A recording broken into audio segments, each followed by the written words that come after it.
Bayan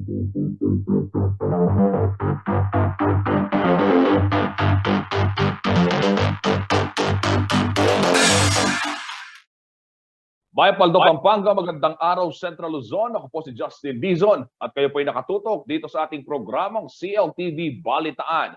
Alas 10:02 na ho ng umaga, ngayon hong araw ng Lunes. 17 na ho ng Oktubre. Kabalen, Karihiyon, kumusta ho kayo? Naway anuman ang inyong ginagawa sa mga oras na ito, nagsisimula ang ating linggo, ano?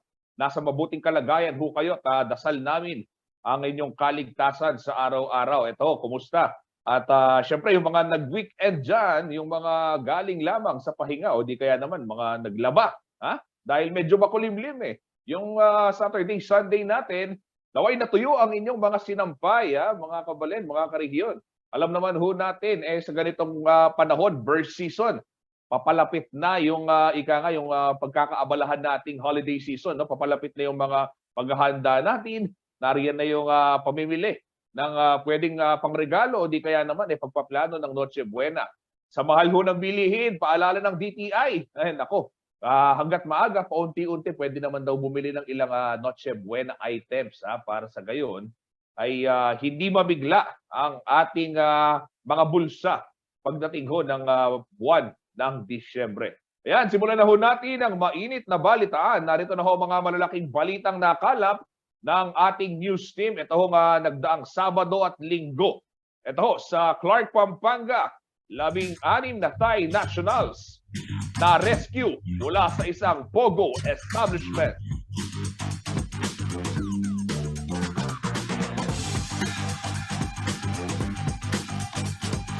Mga lalabag sa DENR cease and desist order sa Uptown Market. Parurusahan daw, ayon ho yan sa Tarlac City LGU.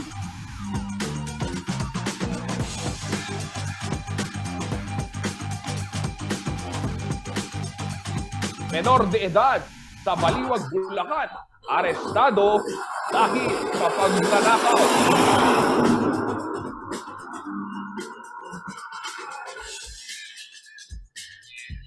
Traffic Management Plan ng Siyudad San Fernando inihahanda na para sa undas.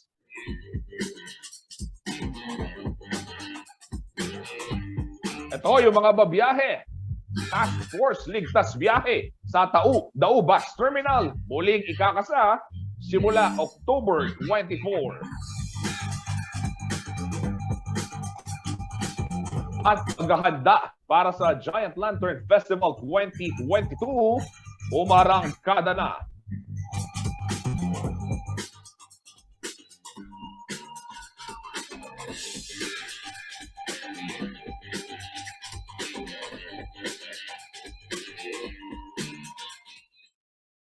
Ito una sa ating balitaan, 16 po na Thai nationals na di umano'y sapilitang pinagtatrabaho sa isang Philippine Offshore Gaming Operator o POGO establishment.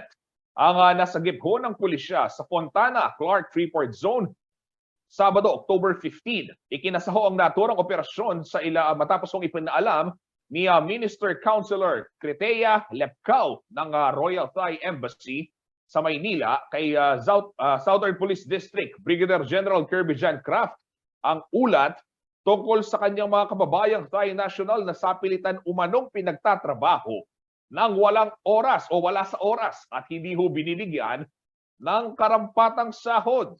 Kinilala ho ni Brigadier General Craft ang mga nasagip na biktima na sina Hasim Comonjanok, Yampon Anucha, Matsi, Tawim Blamblerd at si Kwam Siwisu Daruni, Bun Madju Atapon, Winay Noito, Sompong Sukyong, Wilay Porn Kasun, Sungnom Panipa, kay Vigit Kitipong, Yumangong Mongkol Terapon, siya Wara Patanan Panumpong, Saikla Namput, Rakala Matana, Siriwan Panta at Jiang Jun.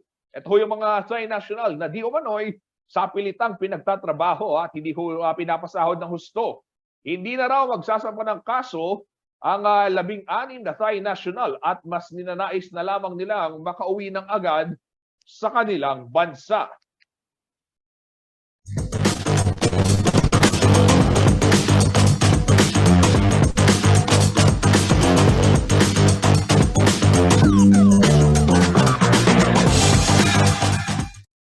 Yan ho yung Pogo dito ho sa ating lalawigan sa Pampanga. Kung matatandaan ho ninyo, kamakailan lamang, halos isang buwan ang nakakaraan. Ito hong mga Chinese nationals naman ho, yung mga inaresto dahil na rin dyan sa illegal na operasyon ng Pogo. At kaugnay nga rin ho niyan dahil patuloy ang Pogo, yung mismong gobyerno ho ng China, binan na, nilagay na ho sa blacklist yung bansang Pilipinas para sa tourist destinations. Bawal puntahan ng mga Chinese dahil na rin sa patuloy na operasyon ho ng Pogo. Yan ho, malalaman natin kung ano yung magiging implikasyon. Abangan ho ninyo yan sa ating susunod na mga programa at susunod na mga balita. Yan ho ang ating susundan. Ito naman sa ibang balita, traffic management plan ho ng Ciudad San Fernando, inihahanda na para sa undas. At ito ho'y upang maiwasan ang mabigat na daloy ng trapiko sa bisperas at yung mismong araw ho ng undas. Inaasahan ho kasi ang pagdagsa ng ating mga kabalen sa mga sementeryo matapos ho yung 2 taong paghihigpit. Bunsod na rin ho ng COVID-19 pandemic. Makikipag-ugnayan umano ang Traffic Management Division sa City Disaster Risk Reduction and Management Office ng San Fernando upang masiguro ang kaayusan ho ng daloy ng trapiko at yung traffic management schemes na kanila hong ipatutupad. Kabilang ho sa mga pinakatututukan, ito hong sa Barangay Dolores, yung Good Shepherd Memorial Park, Santuario de San Fernando Memorial Gardens, dyan ho sa may Barangay San Agustin, at ito hong Campo Santo de San Fernando, yan pong Kabalenan sa city proper. Magtatalaga ho ng mga unloading areas malapit ho sa mga nabanggit na sementeryo upang hindi na umano tuluyang pumasok pa yung mga sasakyan at magdulot ho ng paninikip sa daloy ng trapiko. Maglalagay din ng mga parking spaces dyan ho sa may Dolores intersection o yung junction kung tawagin, at mga kalapit na establishmento ng mga iba't ibang sementeryo, ngunit limitado lamang daw ito. So, hestyon ho ng Traffic Management Division, kung maaari ay hihatid na lang muna yung mga bibisita sa sementeryo. So, yung may mga designated na driver ho dyan, yung mga ating at kuya, ibaba nyo na lamang ho ang inyong ilang kapamilya, mga kaanak, dyan sa mga sementeryo at balikan na lamang daw para hindi mapuno ng mga sasakyan. Ito hong ating vicinity ng iba't ibang sementeryo. Yung mga magko-commute naman, para ho sa mga pampasaherong sasakyan, maaari lamang hong magbaba sa mga designated unloading areas. At dapat bumalik na after nun at hindi na dumiretso pa doon sa mismong bukana ng mga sementeryo upang sa gayon hindi raw magdulot ng mabigat na daloy ng trapiko. Ito ho para sa mga ang tawag dito, yung mga nagpupunta sa Good Shepherd, Karempong Manyulu, nag-iilaw, sabihin ko sana, yung mga nag-iilaw ho sa Good Shepherd, yung mga may binibisitang mahal sa buhay sa Good Shepherd. Ito, nakikipag-usap na rin ho yung Traffic Management Office sa mga stakeholders, gaya ho ng St. Dominic Subdivision, sa tapat ho ng Barangay Makabakle. Yung Makabakle, dyan sa Barangay Dolores, Sitio Makabakle pala, dyan sa Barangay Dolores, buksan na yung kanilang gate at gawing rerouting road upang madaanan ho ng mga motorista na manggagaling sa city proper at lalabas naman dito ho sa Jose Abad Santos Avenue. Pero yan ho, hintayin natin yung magiging pinal ho na desisyon kaugnay ho ng usapan na yan ng TMV at yung mga stakeholders gaya ho ng St. Dominic Subdivision. Humigit kumulang 60 to 70 personals naman daw ang ide-deploy ng Traffic Management Division ng Ciudad San Fernando upang magbantay at tumulong sa mga motorista. Pakinggan ho natin ang pahayag ni Ginoong Renato Pines Pineda, ang officer in charge ng TMDE ng City of San Fernando, Pampanga. Ang preparation namin, igagaya po namin doon sa previous nung wala pang pandemic na talagang itong Good Shepherd isa na po ito sa mga pinag-aandaan namin. Ang pangalawa po yung old cemetery natin doon sa bayan, lampas ng Baluyot Bridge. At ang isa po yung medyo may crowded din itong although papasok siya. Itong dito sa may San Agustin. Yun po, para maiwasan po yung aberya sa traffic. Mas makakaganda po yung mga bibisita, ihatid na lang muna, ibababa, then maglalakad, then alis na po yung mga sakyan. Siguro iuwi muna yung mga malalapit pwedeng umuwi muna yun. Saka na lang tuloy pagkatapos ng kaila o ng mga bisita nila sa mga sementeryo. Then, kung hindi naman po talaga may iwasang dalhin o i-park yung mga sakyan, sumunod lang po sila dun sa mga guidelines namin dito. May mga particular tao tayo na naka-assign naman po sa mga parking. Pero yun nga po, limitado lang yung mga parking space para hindi naman makongest yung traffic dito sa kalsada. Ang preparation namin,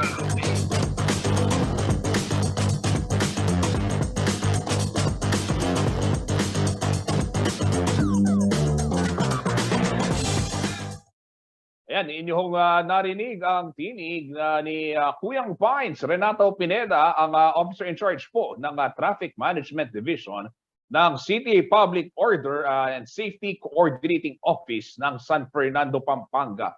Samantala sa ibang balita, nagpahayag po ng suporta ang Commission on Human Rights o CHR sa patuloy hong suspensyon ng pagmimina, quarrying activities at iba pang extractive operations dyan ho sa lalawigan ng Bulacan. Ayon ho sa komisyon, malaking tulong umano ito upang matiyak ang kaligtasan ng mga apektadong komunidad sa naturang lugar. Matatandang naglabas ho kasi ng executive order si Governor Daniel Fernando ng Bulacan na nagsususpindi ho sa mining operations noon pang August 1. Ito po yung matapos umanong madiskubre ito mga illegal na pagmimina at quarry operations sa kanilang lalawigan. Dahil sa pagmimina, matindi raw ang naging pinsala ng Super Typhoon Cardi noong Setyembre na ikinasawi pa ho ng 5 rescuers nang mangyari ang isang flash flood. Kaya naman umaasa ho ang CHR na susundin ng national at local government units ang hakbang na ito para maprotektahan hindi lamang po yung kapaligiran kundi maging ang kanilang mga nasasakupan. Hinamon din ho ng Commission on Human Rights ang Department of Environment and Natural Resources o DENR na silipin ang mga implikasyon at epekto sa kapaligiran ng mga polisiya sa mining operations, lalo pat laging sinasalanta ng bagyo ang ating bansa.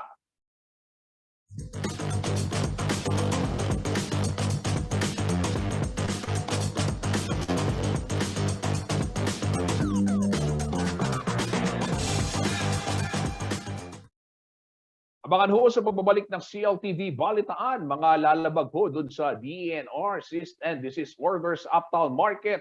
Parurusahan daw ng Tarlac City LGU. Yan at marami bang iba sa ating pagbabalik.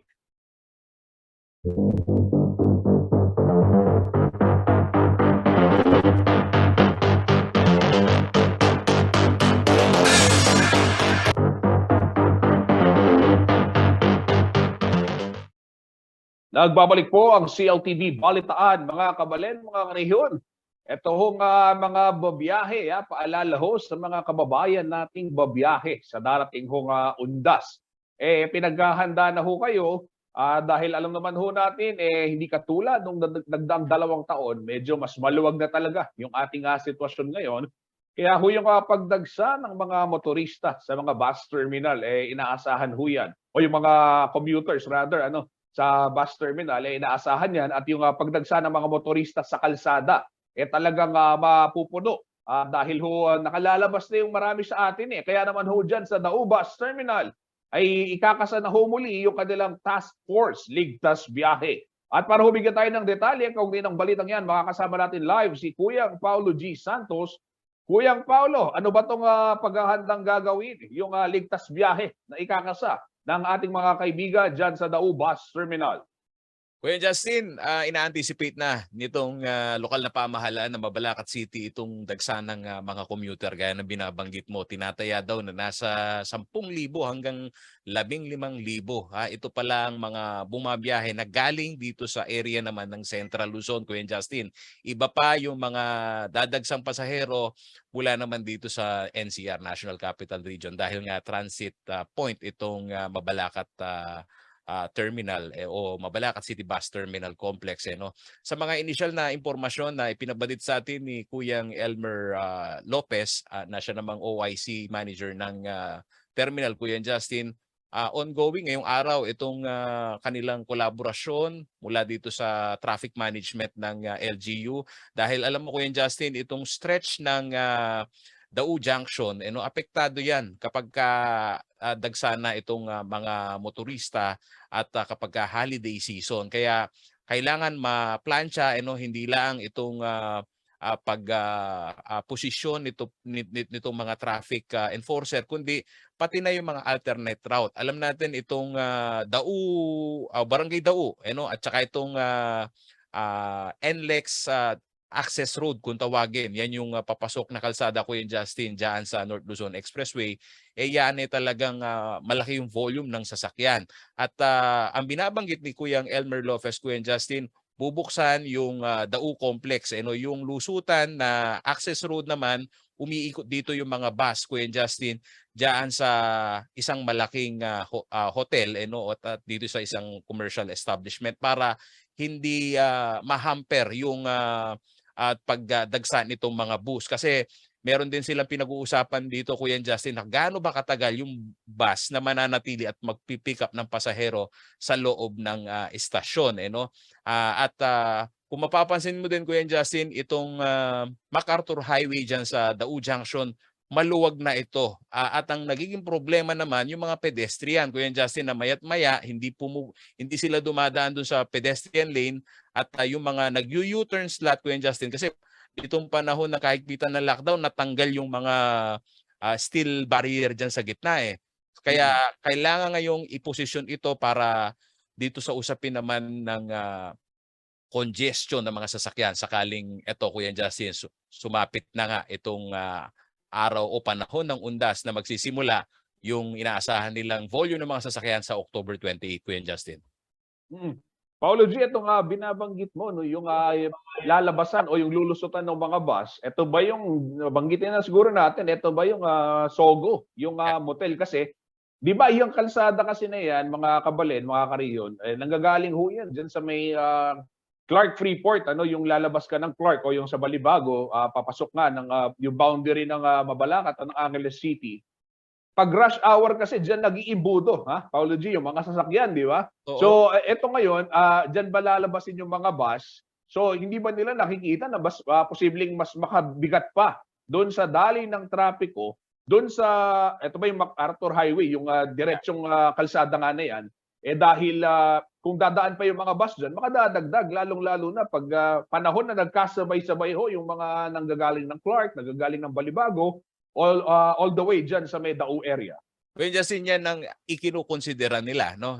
Hindi pa natin alam kung anong magiging kabuuan nitong traffic management plan. Pero as of today, as of this morning, yan ang laman ng kanilang magiging agenda.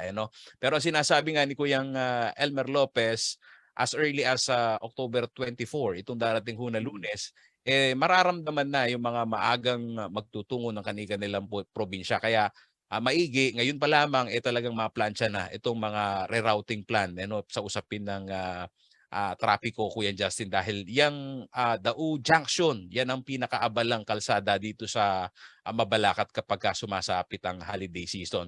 Dagdag ko rin, Kuya Justin, sa lahat po ng mga motorista, gayon na rin ho yung maghahatid ho ng kanilang mga kaanak. As much as possible, ang hiling nitong bus terminal management, Kuya Justin, pag-commute na lang at hindi sana makadagdag pa ng volume ng mga sasakyan dyan sa malapit sa terminal, Kuya Justin. Kasi pagka nagbaba ng pasahero at dyan nagkakaproblema yung paghimpil nito, pag-park nito. Alam mo naman, Kuya Justin, dyan sa area na yan, kaliwat kanan din yung mga business establishment. Kaya nakakasagabal din yan sa daloy ng trapiko. At doon naman po sa mga pasahero, Kuya Justin, nag-advise din itong PIBOA, Kuya Justin, itong samahan ng mga bus na sa inyong kaalaman talagang na-implement na ho yung pagtataas ng pamasahe naman sa mga bus natin, Kuya Justin. Nasa 35 centavos per kilometer, Kuya Justin. O kung sakali ho kayo bumabiyahe ng 100 kilometers, ang sinasabi ni Sir Alex Siage, itong Executive Director ng PIBOA, Kuya Justin, asahan mo mga 35 pesos yung dadagdag sa iyong pamasahe, Kuya Justin. Ayan, no? Yung mga babiyahe ho dyan, paghandaan ho ninyo yung dagdag sigil din para ho sa mga commuter. Alam naman natin, syempre, nandyan na rin yung ika nga, patuloy naman yung pagtaas na presyo ng diesel. Kaya etong mga magsisiuwian sa kanilang mga probinsya ngayon, antabayanan ho ninyo yung mga karagdagang update pa na ihahatid po namin sa inyo kaugnay ng operasyon ng iba't ibang terminal ho dito sa lalawigan ng Pampanga at maging sa Central Luzon. Dahil itong lalo na particular, itong Dao Bus Terminal, gaya ng binabanggit ng ating Kuyang Paulo G, talagang ika nga, ito yung tawag dito, melting pot nung lahat ng mga bus kasi nandyan lahat kung pupunta ka ng Cubao, pupunta ka ng Pamaynila, may biyahe dyan. Pupunta ka ng Norte, no, yung mga uuwi ng Pangasinan, Baguio, La Union, Ilocos, dyan din ang sakay mo. At iba't mga karating pang probinsya. Ito, Kuya Paolo, maraming salamat dyan sa iyong update. Pero samahan mo muna ako dahil meron pa tayong gusto pag-usapan.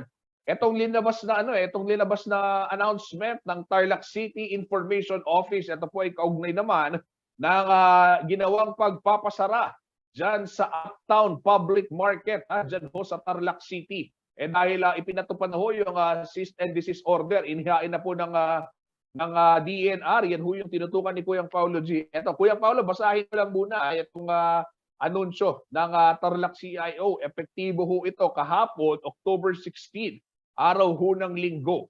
Sarado ho yung Uptown Public Market. Number 1, yun ho yung nakalagay. Number 2, wala hong supply ng tubig mula sa prime water ang ating palengke. Yan ho yung sinabi ng CIO na Tarlac. Number 3, maaari pong makapamili yung ating mga kabalen dyan sa Rua Market, yung dating Uniwide. Pwede ho kayong magtungo dyan. Number 4, lalagyan ng harang yung entrance at exit areas ng Uptown Public Market at C. Santos Street at yung mga service roads ho papuntang palengke.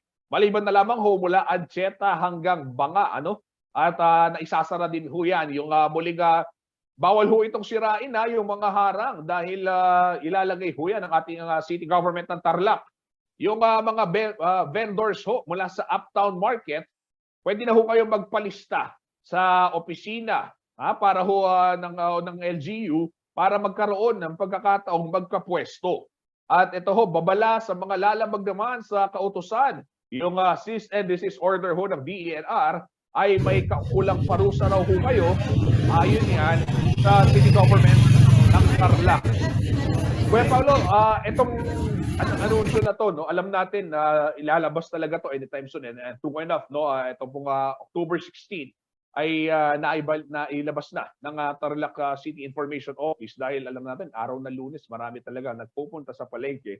Gusto ko lang malaman, dahil nag-cover ka doon, nandoon ka, yung mga kababayan nating namamalengke, ano yung initial reaction nila nung nakita nilang ipinaskil na itong sarado na yung kanilang puntahang palengke, itong Uptown Market dyan sa lungsod ng Tarlac? Dito sa mga nauna nating nakapanayam, Kuya Justin, yung mga stall owner, merong in advance, nakita na nila yung plano ng LGU at meron ng dialogo dahil meron na ngang initial na 800 na stall owner ang nakapag-rehistro at sila'y pumayag na lilipat dito sa bagong palengke. Yan yung dating Uniwide.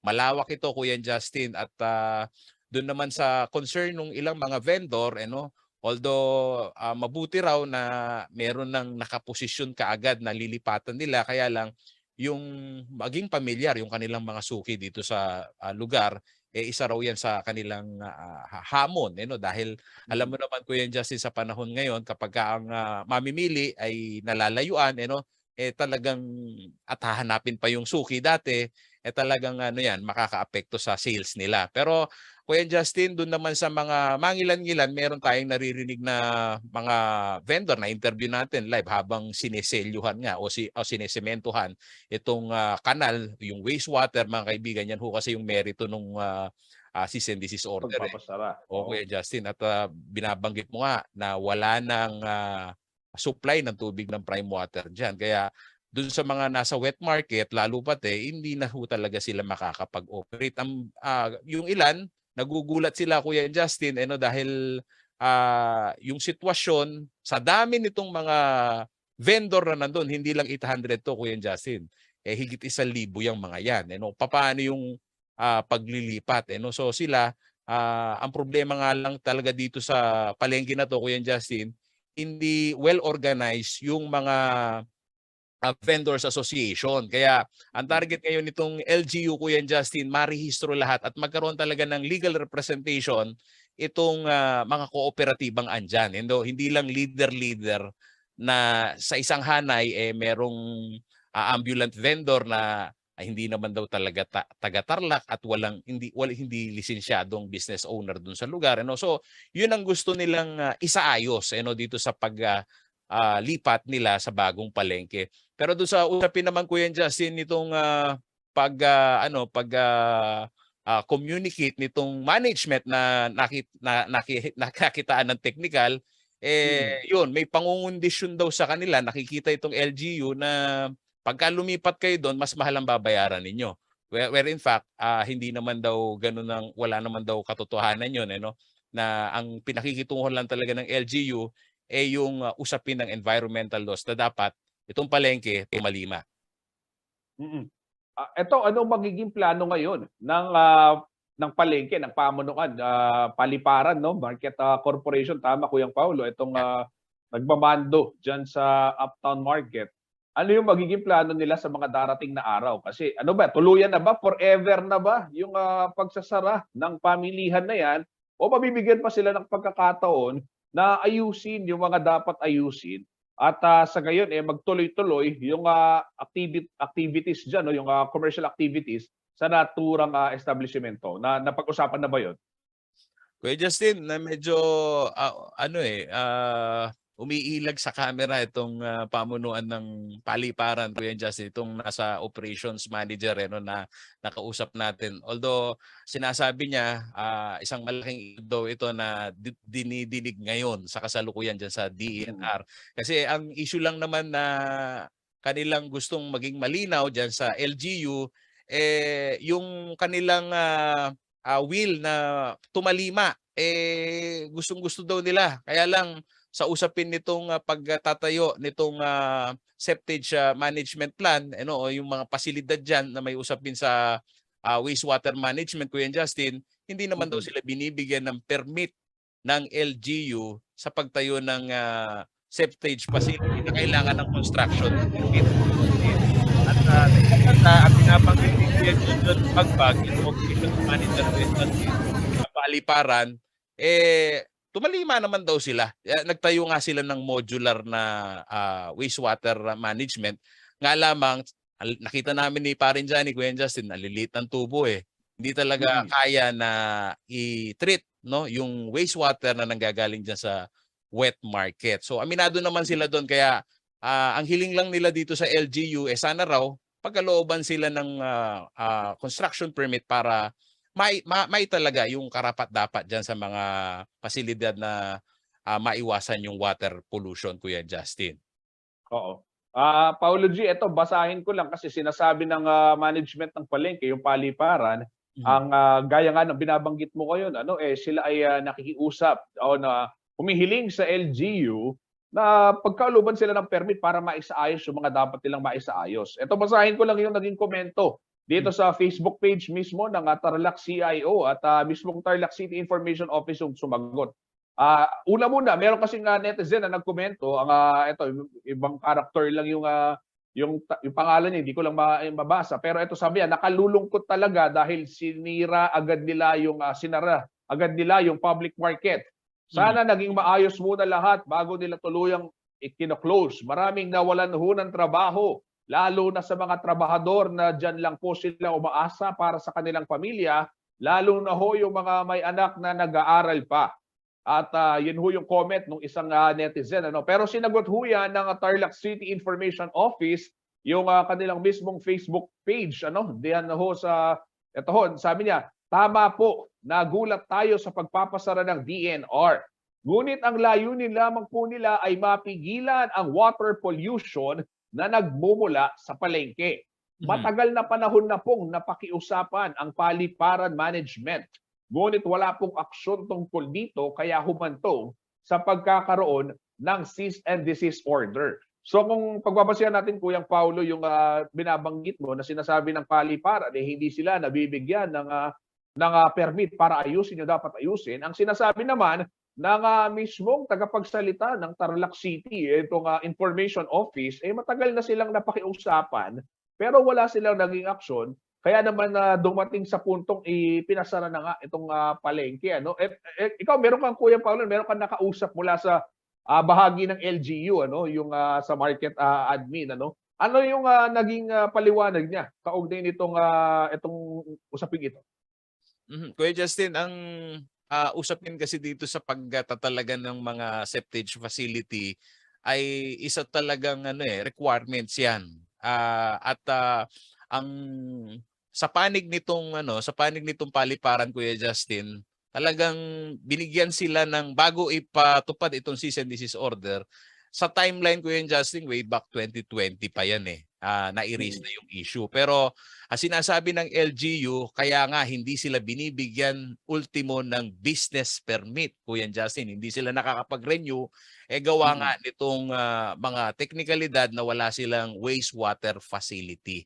So kailangan munang mag-comply. Kapag ka na-comply, di may bibigay itong mga kaukulang permit, gaya nitong business permit, Kuya Justin, na wala itong paliparan ngayon. Pero sa panig naman ng paliparan management, Kuya Justin, kahit hindi kami kahit wala kaming permit, nagbabayad naman kami buwan-buwan ng monthly rental sa munisipyo na base dun sa nakuha naming franchise na 25 years. Okay. Ayan, Kuya Paulo, abangan natin yung magiging development pa ng balitang yan. Dahil napaka-importante, syempre, yung pamilihan, nandyan lahat nandyan lahat yung yung iba't ibang uri ng ating mga kababayan. Sabi nga nitong si Raya Domingo, looking forward for the cleanest market in the region. Marami pong naapektuhan, pero tayo naman magbebenepisyo. Sa susunod na mga buwan, tiis-tiis lang po tayo ng konti. Sabi niya Rhea Domingo yan ng Tarlac City. Ayan, maraming salamat, Paulo G. Santos, para sa iyong update kaugnay na itong mga balitang ito. At antabayanan natin yung mga mangyayari pa kaugnay ng preparasyon ng Dau Bus Terminal sa pagdagsa ng mga motorista at syempre itong development dyan sa palengke sa Tarlac City. Marami pa mainit na balita sa pagbabalik ng CLTV Balitaan.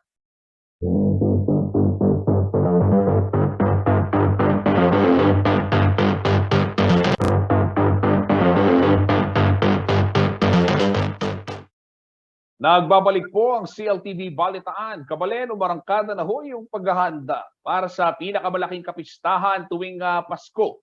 Sa buong bansa yan. Ito yung Giant Lantern Festival.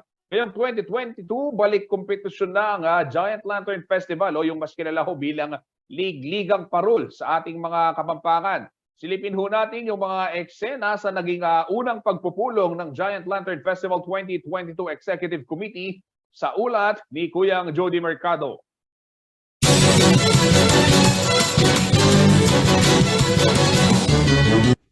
Sa kauna-unahang pagkakataon, nagpulong na sa Heroes Hall sa siyudad ng San Fernando, Pampanga, Miyerkules, October 12 ang Giant Lantern Festival 2022 Executive Committee. Mismong si Mayor Vilma Caluwag ang nanguna sa aktibidad, katuwang si GLF 2022 Executive Committee Chairperson Ricardo Pineda Jr. Dumalo rin sa meeting sina Councilor Rose Kalimlim, ang Chairperson ng Committee on Tourism, Heritage and Cultural Development, at si Councilor Brent Gonzales ng Committee on Education, Arts and Culture ng Sangguniang Panlungsod.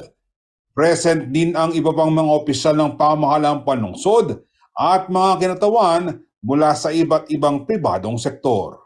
Po, para sa masagkaya, bakit ako maging masaya lang po rin sa Fernando and Fernandinos, alipo po and Fernandinos, dun buong mundo, huling kaabang-abang naman po talaga yung huling nilabas siya in pandemic na malungkot nga at ngayon, this is the time na po na pakit tamong legwan buong mundo.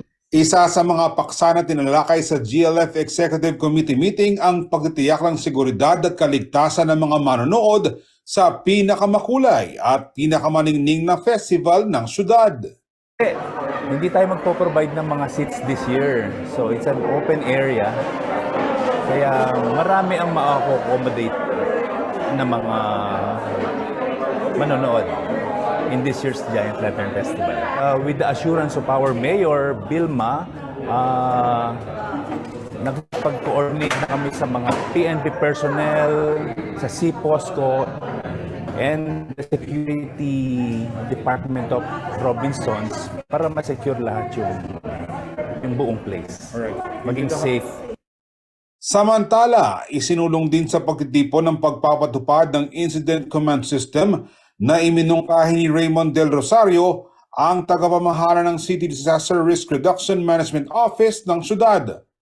Maaalala nga ang eskemang ito ay ipinairal sa malalaking events sa syudad, katulad ng mga nagdaang campaign rallies itong nakalipas na May elections. Again, the City of San Fernando, lagi naman, na-adapt natin tong concept na to or tong management option na to na ICS nga dahil nasubok na natin in the past. Again, sabi ko nga, hindi lang sa mga disasters natin ito ginagamit, kundi lalo na sa mga planned events na malalaking events gaya na po ng GLF. So hopefully, yung lahat ng members, na magiging members ng incident management team ay makita lahat ng anggulo, lahat ng possible scenario na nabanggit nyo nga, and so that we could also prepare on how we could address and we could establish contingency plans as appropriate. Ipiniresenta rin sa pagtitipon ang inisyal na layout ng Giant Lantern Festival ngayong taon, pa sa gagamiting musika, criteria for judging, at ang formal na pag-activate sa lahat ng komite na kikilos para sa Giant Lantern Festival na gaganapin sa December 17, 2022 sa Robinson Star Mills. Jody Dizon Mercado, CLTV News.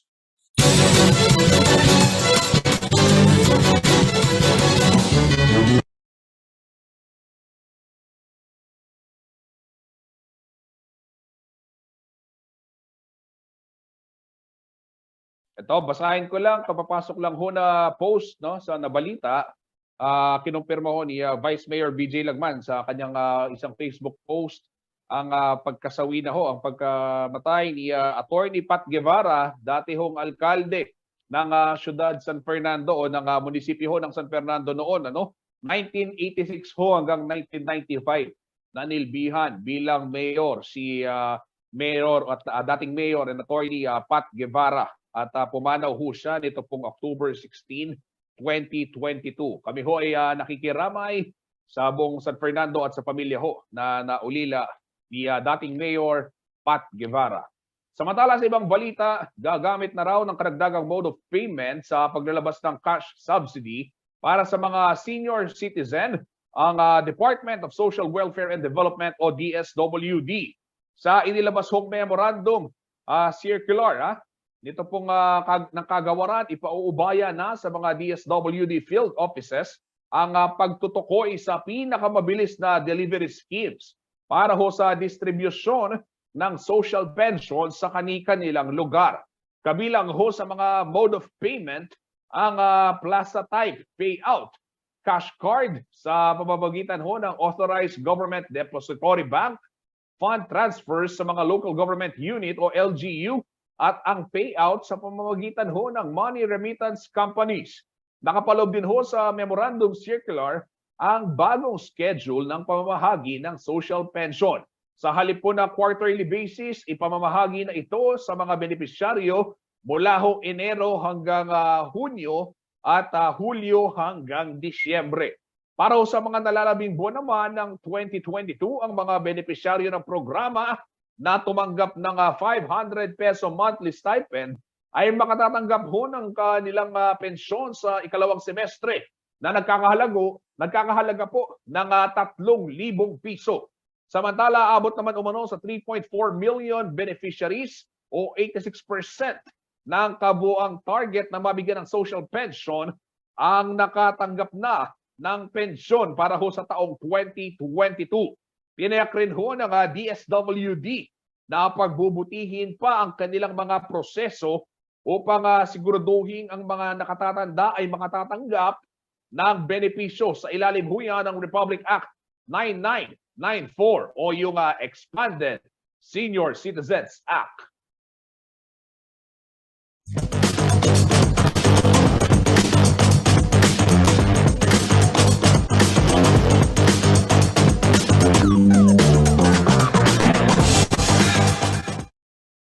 Sa iba hong balita, arestado ho ang isang menor de edad dyan sa bayan ng Baliwag, Bulacan matapos hong magtangka o magnakaw. Dito pong Sabado yan, October 15. Ayon ho sa pulisya, sinira ng menor de edad ang bintana upang makapanloob sa isang sikat na tindahan sa naturang bayan. Agad naman hong nahuli ang mga menor de edad sa tulong ho ng CCTV footage at ng isang eyewitness. Nakuha po mula sa kanya yung pera na nagkakahalaga ng 2,000 piso at isang kaha ng sigarilyo na kanyang kinuha mula po sa niloobang tindahan.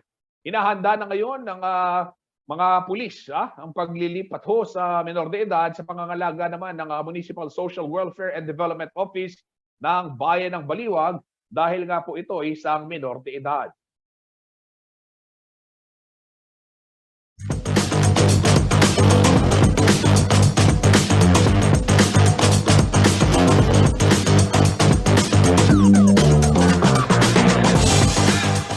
Nako, yung mga may tindahan po dyan, mag-ingat, doble ingat ho tayo ngayon.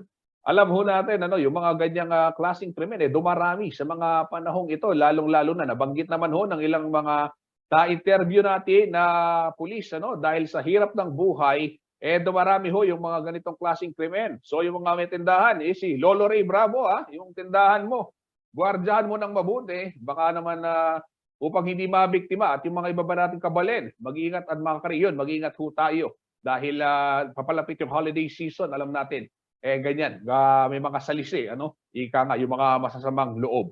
Samantala sa ibang balita, dapat daw panagutin ng pamahalaan ng lahat ng social media platform na ika nga sangkot ho sa pagpapakalat o paglalabas ng pekeng impormasyon. Ito ba ang naging pahayag ni Senadora Risa Ontiveros kasunod ho ng survey na inilabas ng Pulse Asia nitong October 11 kung saan 9 sa 10 Pilipino ang naniniwalang problema sa bansa ang paglaganap ng fake news o yung disinformation. Ayon ho sa mambabatas, dapat gumawa ng isang batas ng mga programa gaya ho ng skill-based training at media literacy programs na makatutulong sa publiko upang matukoy kung alin ang pekeng impormasyon online. Dapat rin umanong ikonsidera ng pamahalaan ang isinasagawa ng European Union kung saan inaatasan ang lahat ng social media companies na magsumite ng ulat kung paano ho kumakalat ang maling impormasyon sa kanilang platform at ang epekto naman nito sa bansa. Samantala, magkakaiba naman ho ang saloobin ng iba pang mga senador kung kailangan nga ba ng batas para hulabanan ang pekeng impormasyon online. Ayon ho kay Senator Jinggoy Estrada, yung hinimok ho niya yung Senado na simulan ang deliberasyon sa kanyang inihaing Senate Bill 1296 o yung Act Criminalizing the Creation of and Dissemination of Fake News dahil nakababahala umano ito o nakababahala ang resulta ng Pulse Asia Survey. Ngunit para naman ho kay Senadora Nancy Binay, hindi na raw kailangan ng batas para labanan ng pekeng impormasyon dahil magiging taliwas umano ito sa freedom of speech na nakasaad naman sa saligang batas.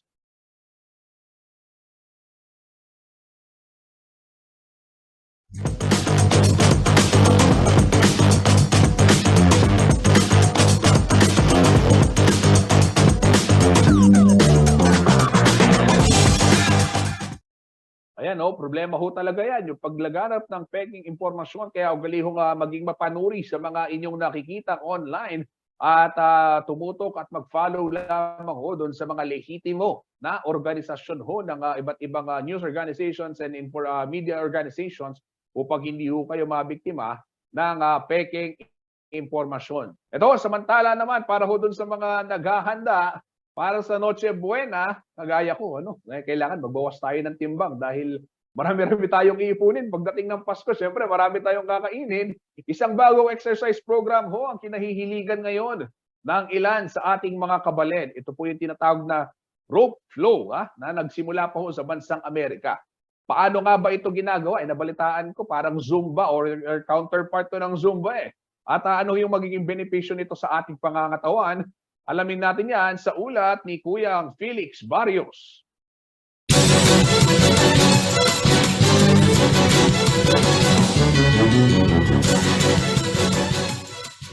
Spin workouts noong 90s, Zumba naman noong 2000s at ngayong 2022, may bago na namang exercise program na kinahihiligan ng ating mga kabalen.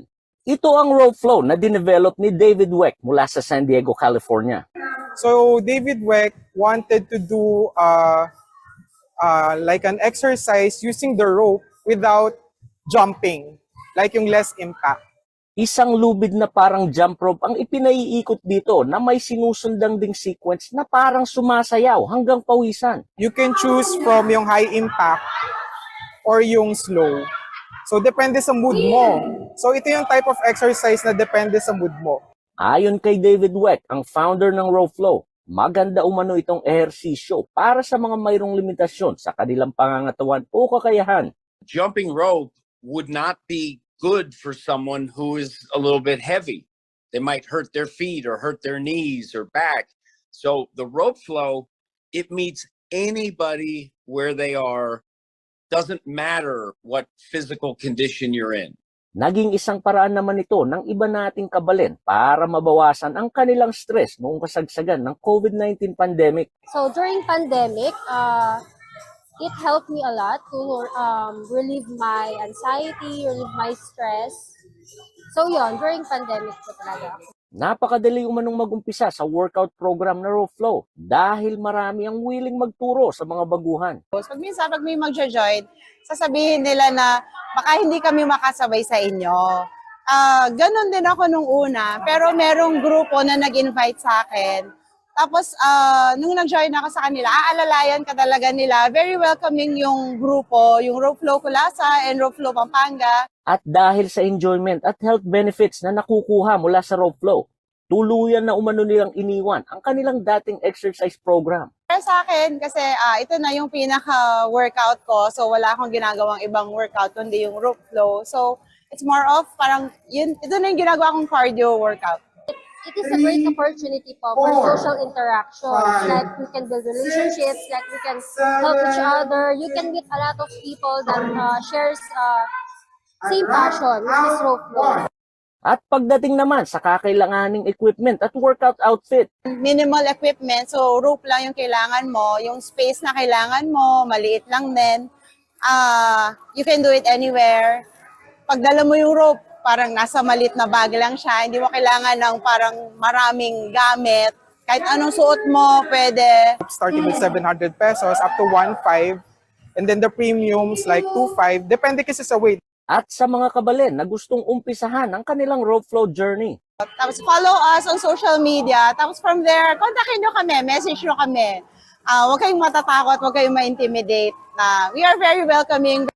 Paalala ng mga eksperto, malaki ang maitutulong ng regular na pag-ehersisyo sa pagpapalakas ng resistensya ng isang tao laban sa mga sakit. Felix Barrios, CLTV News.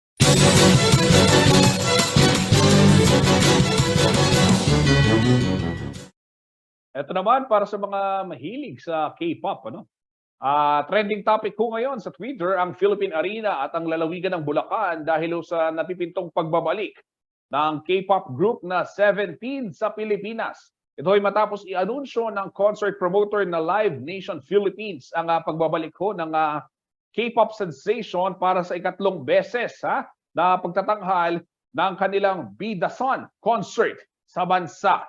Una na hong ginanap ang naturang concert sa Mall of Asia Arena nito pong October 8 at 9 kung saan sold out ang parehong mga araw. Sa December 17, ang kanilang additional show sa Philippine Arena. Tinatayang nasa 55,000 po ang kapasidad ng naturang venue at ito po ang unang pagkakataon na magtatanghal dyan ang 17. Malapit na rin daw ilabas ang impormasyon hinggil sa ticket prices, seat map at mga guidelines sa pagbili ng ticket. Samantala, magsisimula ang pre-sale ng ticket para ho sa mga fan club member sa October 23, habang 25 naman, October 25, ang general sale. Hiling naman ho ng ilang netizens na gawing reasonable ang presyo ng ticket, lalo na't ilan sa kanila ay magko-commute daw patungo dyan sa concert venue. We like hot, hot, hot. All day I'm feeling so hot. You know they party like hot, hot, hot, hot. We drop it like hot, hot, hot. All day I'm feeling so hot. Yeah, I'm running too hot, hot, hot, hot.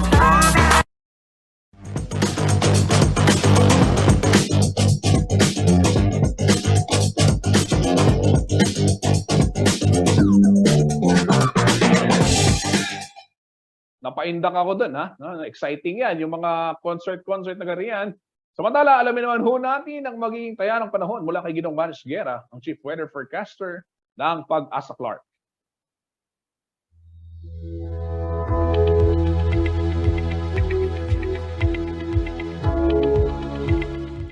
Narito po magiging taya ng panahon sa susunod na 24 oras. Southwesterly surface wind flow po nakaka-apekto ngayon dito po sa may Southern Luzon at Visayas. Tuluyan na nga pong lumabas ng PAR itong bagyong si Neneng at ito po ay umabot pa sa kategory na typhoon. At siya po ngayon ay tinatayang nasa layong 430 kilometers dyan po sa may kanluran ng extreme northern Luzon. At taglay pa rin po ang lakas ng hangin na umaabot ng 120 km per hour malapit sa gitna at pagbugso na umaabot ng 150 km per hour. Ito po ay kumikilos pakanluran sa bilis na 20 km per hour.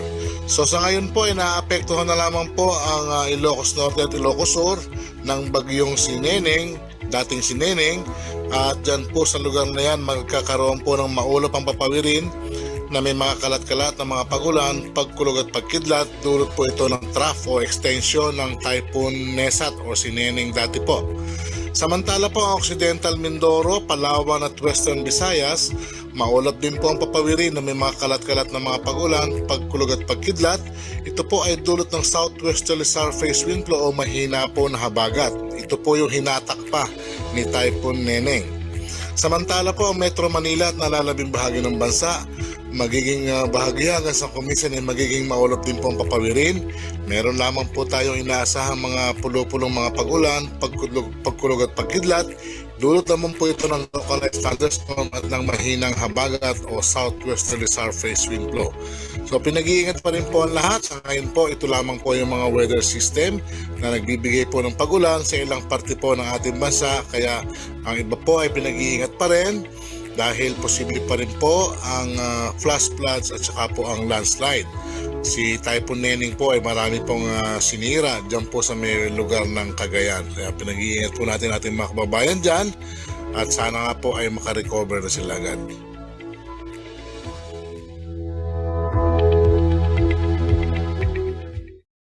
At yan ho mga balitang nakalap ng CLTV Balitaan. Para ho sa karagdagang detalye, mag-follow ho kayo sa aming mga social media pages na inyong makikita sa inyong mga TV at mobile screens. Ayan, yung CLTV 36 Official para sa ating Facebook at sa ating tawag dito, YouTube, no? At yung ating Instagram, CLTV 36 Official. Yung ating home Twitter at CLTV 36 and at CLTV News. At syempre yung ating website, www.cltv36.tv. Kasama po buong pwersa ng CLTV News and Current Affairs. Ako po si Justin Dizon. Ito po ang CLTV Balitaan. Kabalen, Karihiyon, malapit na ho ang Pasko. 69 days na lamang, Pasko na.